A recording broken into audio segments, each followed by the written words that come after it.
Hey guys, I'm back again. Wow, I didn't mean to take that long of a break. It wasn't really a break per se, just that I didn't have the time or space to start filming. More stuff was happening with my apartment type area, and as well as I've been working on a project for the end of February until a couple days ago when this goes up. I am so glad to be finally finished that project. It just, not that it was in a bad way, but it took a long time, and it was kind of, I bit off more than I can chew for the apparent start of it, and the only way I could get through it was like a little bit of a time, even though for a couple of weeks there, I did actually eat, sleep, and embroidery, and this is my first major big embroidery project. To interact with you guys a little bit more, I did try to start a Twitch channel featuring this embroidery, but again, stuff just happened in my space and it was really hard to accommodate being able to stream when I could.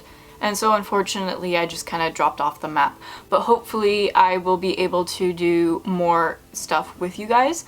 But today's project is something completely different. It's something that's totally out of my wheelhouse. I'm not a major embroidery guy. I might do something here and there just for funsies, and it's mainly modern. But this was my first time doing a historical embroidery project. The embroidery project was done on a Hiatus tunic I made based off of the Hiatus tunic find. I did kind of do a little bit of hand waving as my friend wanted to do something more higher class, and I tried to figure out what this tunic would be, as this had a lot of seams and a lot of kind of like princess-like seams and different skirt seams, and it's a totally completely different construction. And so with how it was found, being shoved up in a ship with tar and stuff all over it as a repair for the ship, it wasn't exactly considered like, you know, a high-class tunic because it was used for a ship repair like 1,000 years ago. So it was kind of hard to tell. My friend really wanted something high class, and I tried to keep all the finds in the same-ish area, as he also wanted the Hiatus trousers, and this project arc was completely, entirely for him.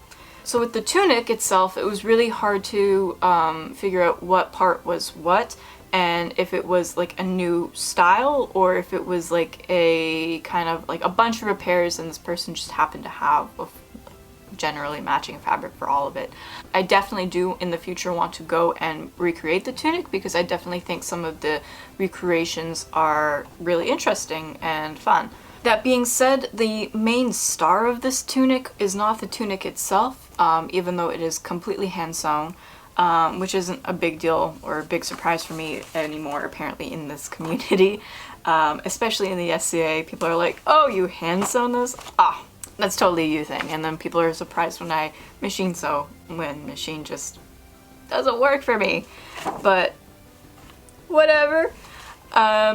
But yeah, we have 10 dragons around the hem, and there are 2 wolves right here on the front. And one of those dragons takes me about 16 hours. That was the first kind of mathed out one. The wolves took about the same. This project, I wanted to do something historical, and the wolves are based off of an extant find of the Pellon embroidery. And it is based off the 2 beasts and a tree, which I think are 2 lionesses.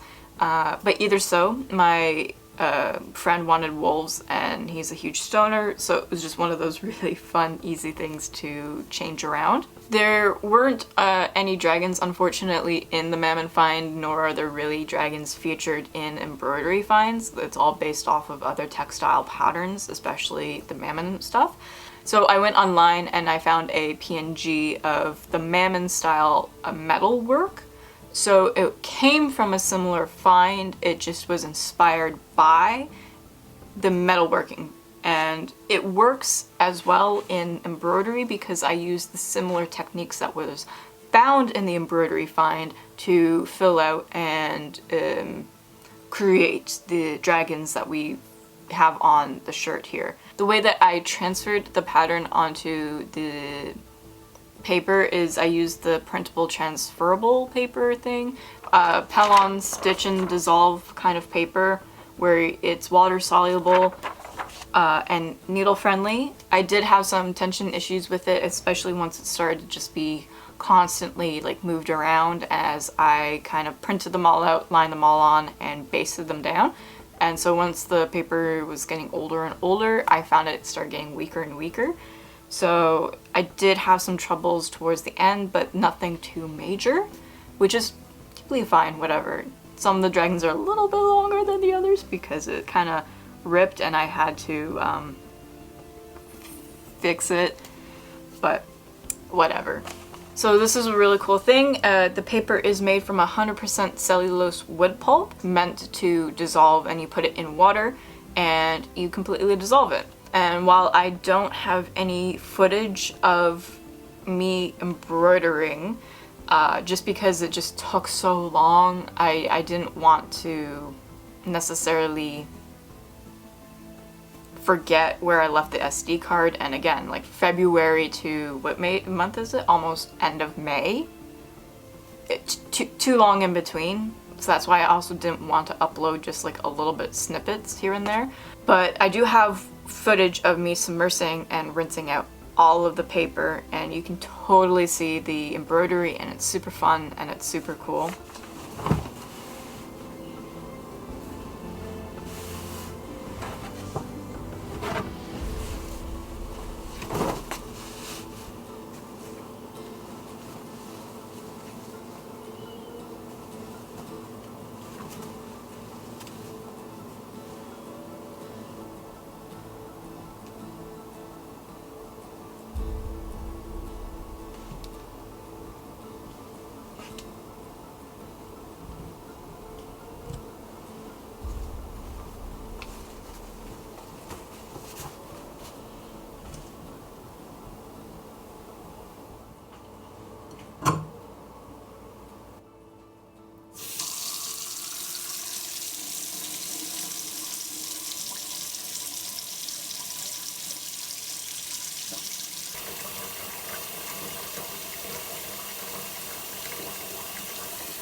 Thank you so much for watching this video. If you're, again, interested in finding my Twitch channel, that'll be linked down below. I'm also on Instagram and TikTok, again, all linked down below.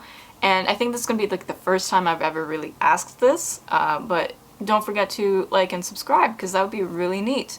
And there will be definitely a lot more content coming along sooner rather than later as I'm trying to build this channel back up again. And so I really hope you enjoyed this video, even though it's a bit wonky, and I'll see you guys next time. Bye!